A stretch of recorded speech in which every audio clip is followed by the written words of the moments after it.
Hello नमस्कार। तो आज हम जो अपना प्रतिशत वाला टॉपिक है, जितने भी क्वेश्चन आए हैं 2021 में एसएससी सीएचएसएल में, वो सारे कवर करेंगे। आप चाहे कोई भी एग्ज़ाम दो, अगर प्रतिशत वाला टॉपिक आपके सिलेबस में है तो आपके लिए ये वीडियो बहुत ही इम्पोर्टेंट होने वाला है। चलो तो शुरू करते हैं हम।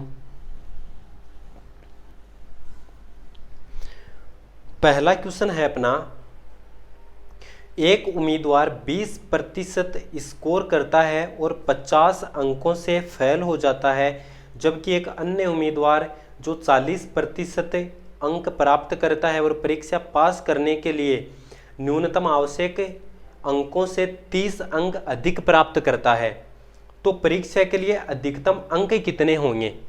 भाई परीक्षा के लिए अधिकतम अंक पूछा है हमसे। अधिकतम अंक मतलब है कि कितने नंबर का पेपर हुआ था। तो देखो करना क्या है, एक उम्मीदवार 20% स्कोर करता है। भाई 20% स्कोर करता है तो 20% स्कोर का मतलब क्या हो गया? 20% स्कोर का मतलब हो गया कि 20% आ रहे हैं, फिर भी 50 नंबर और चाहिए उसको पास होने के लिए। और एक अन्य उम्मीदवार है जिसके 40% अंक आ रहे हैं और पास होने वाले में से 30 अधिक आ गए, मतलब है कि इसके 40 हैं, इसके से 30 कम कर देंगे और 20 वाले के 50 बढ़ा देंगे, तो ये दोनों चीजें क्या है अपनी समान हो जाएंगी। तो देखो भाई बराबर करके लिख देता हूं इसको। भाई बराबर करके और 40% माइनस 30। अब एक चीज देखो, माइनस 30 को यहां पे ले आओ तो ये 50 और 30 हो जाएगा 80 हो गया अपना। 20% को उधर ले जाओ,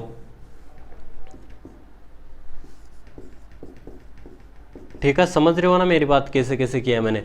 20% को इधर लेंगे, 40 में से 20 कट जाएंगे तो ये हो गया अपना 20% हो गया। अगर 20% 80 के बराबर है तो 100% किसके बराबर होगा? इसको 5 से गुणा करेंगे, इसको 5 से गुणा करेंगे, 8 5 40, तो हमें 100% निकालना था और हमने 100% बता दिया कि 400 होगा। भाई 20% से 50 ज़्यादा, 40% से 30 कम, बराबर हैं। माइनस 30 को इधर ले आओ 80 हो जाएगा, 20% को उधर ले जाए घटा देंगे। अगर 20% 80 है तो 100% 400 हो जाएगा। दूसरा क्वेश्चन देखो,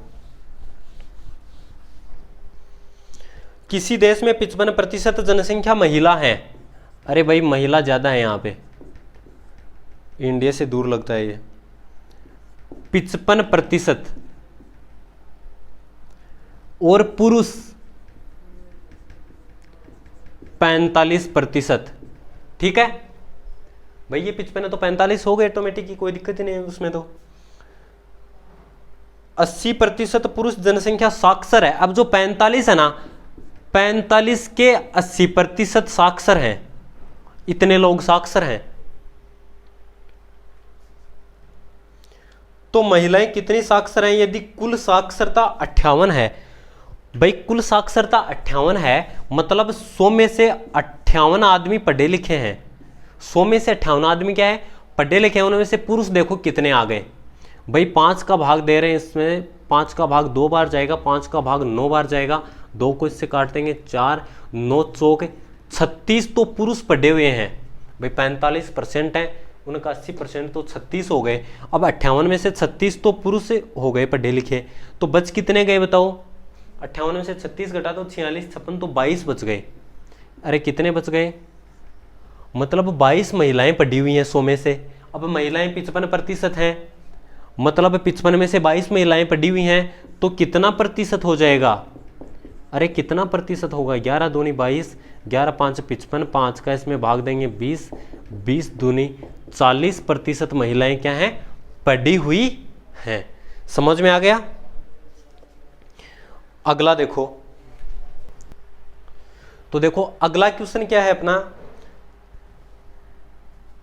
अगला क्वेश्चन है क्वेश्चन नंबर 3। एक छात्र एक परीक्षा में कुल अंकों का 38% हासिल करता है। भाई 38% मिल जाते हैं बच्चे को, और पास अंक से 18 अंक अधिक प्राप्त करता है। उसमें से अगर हम 18 घटा देंगे तो ये पासिंग मार्क हो गया। 27% अंक हासिल करता है दूसरा, और 37 से फेल हो जाता है। तो 27% और उसको 37 नंबर और चाहिए, तब पासिंग मार्क्स होगा। तो पहले तो ये देखो कि हमें पास करने के लिए मार्क्स कितने चाहिए। 18 को उधर ले जाओ, 37 में 18 जोड़ दो, 55 आ गया।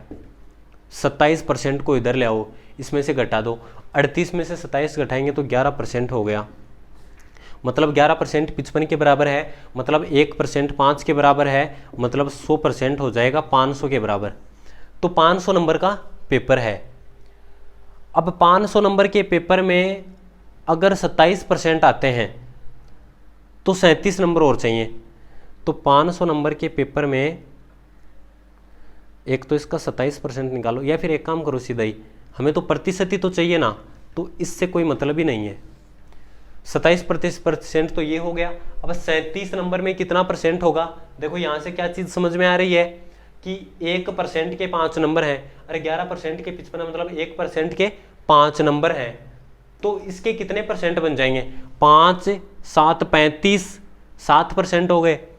और बच गए 2 नंबर, तो 20 में भाग देंगे, 4 बार जाएगा, 27 में 7 जोड़ दो, 28 29 30, 34.4% हो जाएगा अपना आंसर। अगर हमें पूछता कि पासिंग मार्क्स बताइए, ये तो हमें प्रतिशत पूछा था, यो निकाल लिया। अगर हमें पूछता कि पास मार्क्स बताइए तो हम क्या करते कि भाई 100% 500 होता है, और ये 500 का हम 27% निकाल लेंगे और इसमें 37 ऐड कर देंगे, 0 से 0 काट देंगे, 27 को गुणा कर देंगे 5 से, तो 135 हो जाएगा। 135 में जोड़ देंगे 37, तो हो जाएगा ये 60 70 172 नंबर हो जाएंगे अपने पासिंग मार्क्स। 172 क्या हो जाएंगे अपने पासिंग मार्क्स हो जाएंगे। हमारा आंसर होगा ये, ठीक है।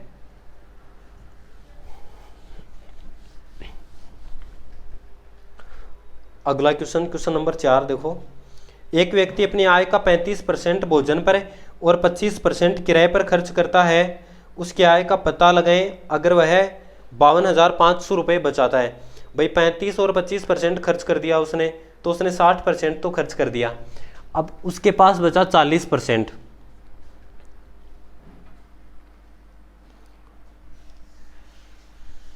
ये उसकी बचत है और 52,500 के बराबर है। ये उसकी बचत है 52,500 के बराबर है। अगर 40% ये है ना, तो 100% ये हो जाएगा आपका आंसर। कर दो, 4 का भाग दे देंगे इसमें, 13 चौक 52, एक बार गया, 100 बच गया, 100 में 25 और 0।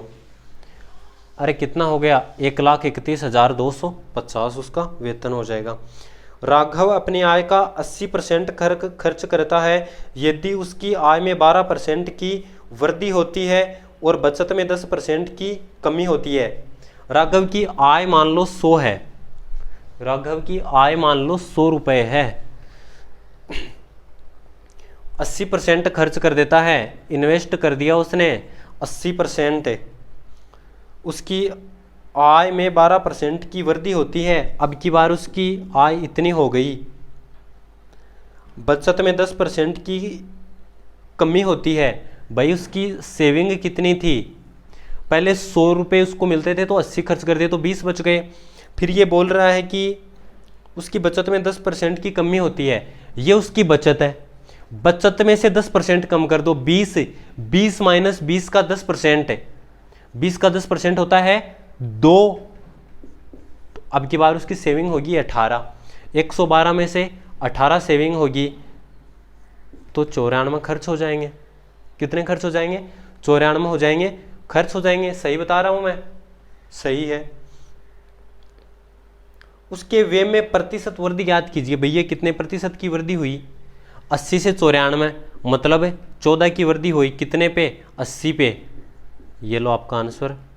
इसका आधा 4, इसका आधा 7, 4 का 10 में भाग देंगे तो 2.5 आएगा, 2.5 को गुणा कर दो 7 से, 7 दूनी 14, 14 और 3.5, 17.5% हो जाएगा आपका आंसर। इतनी हो गई वृद्धि उसके खर्च में। अगला क्वेश्चन देख लो, 15%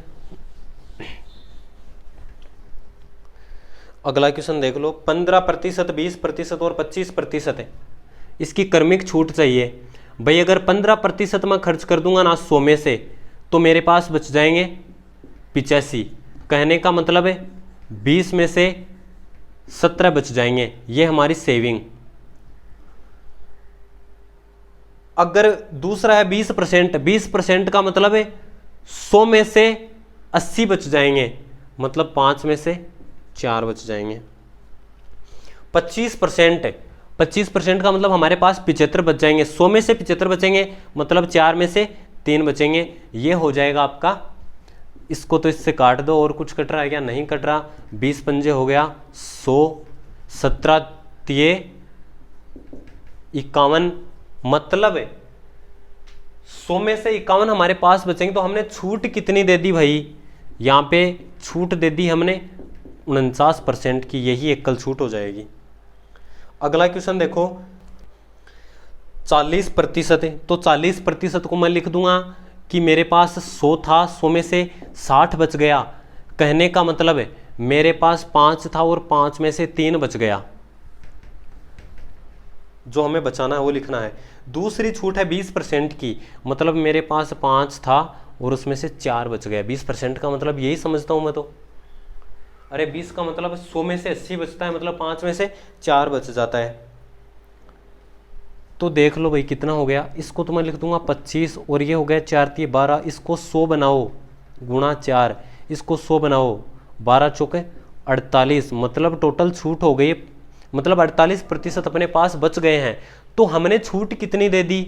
अरे छूट कितनी दे दी हमने भाई? छूट दे दी हमने 52% छूट दे दी। हमने कितने प्रतिशत छूट दे दी? 52% माइनस 52%, तभी तो होगा ना ये बोल रहा है कि 988 है। भाई जो 52% छूट दी है ना, ये 988 के बराबर है। तो कौन सा मूल्य पूछ रहा है? अंकित मूल्य पूछ रहा है, तो 100 से गुणा कर देंगे, ठीक है। अगर विक्रय मूल्य पूछता तो 48 से गुणा कर देते। 52 का भाग देंगे इसमें, तो 2 का 8 आ रहा है, मतलब 4 तो आएगा ही आएगा।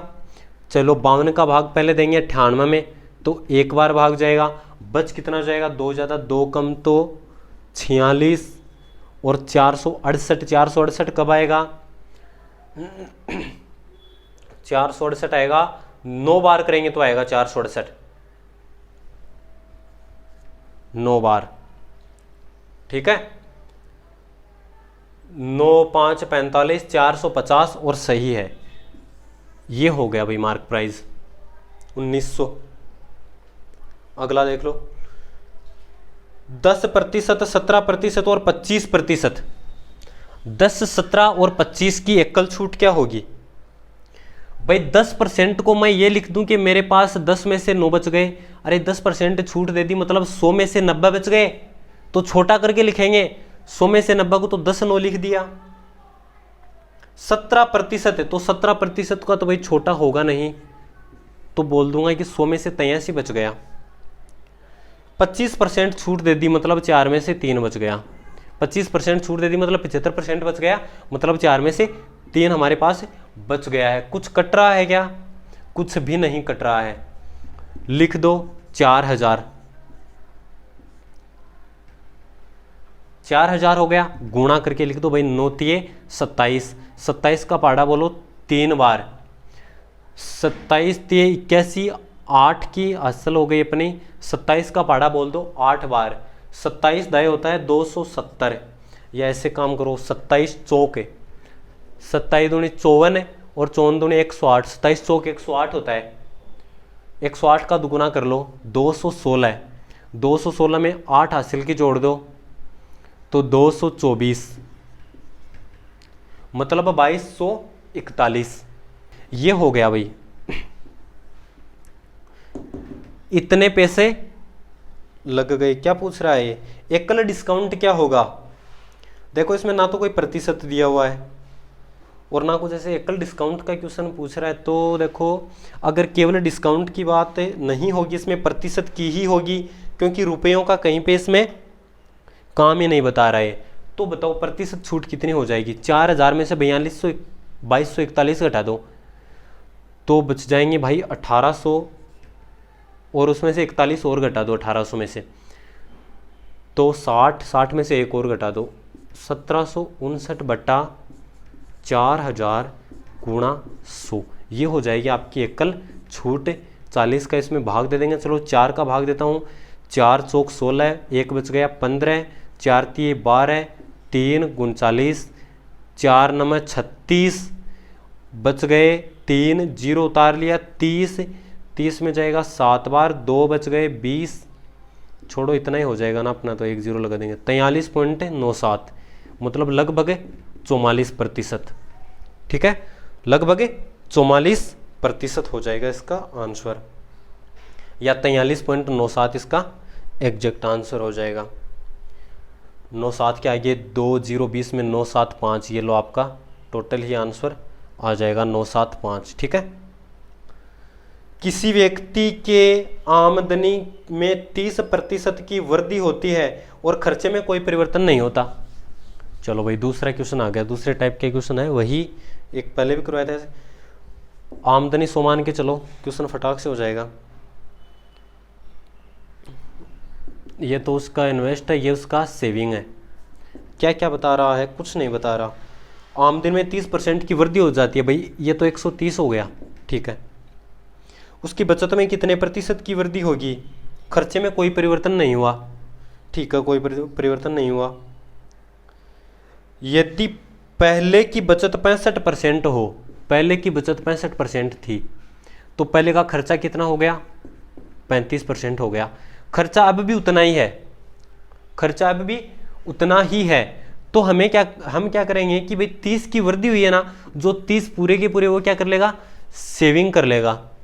तो अगर 65 के रिस्पेक्ट में अगर 30 की वृद्धि होती है तो ये प्रतिशत आएगा। 65 के रिस्पेक्ट में 30 की वृद्धि हो गई भाई, 5 का भाग दे देंगे 13, चलो गुणा कर दो, 3 दूनी 600, 600 में भाग दे देंगे 13 का, तो 13 चौक 52, 80 बच गए, 13 पंजे 62, 13 छिक 78, 2 बच गए, 20 में भाग जाएगा एक बार, 7 बच गए 70 में, 13 5 65, लगभग आंसर आएगा आपका 46% लगभग। और ये है आपका 46.15% एग्जैक्ट आंसर हो गया है। इतने ही क्वेश्चन है, और कोई टॉपिक है?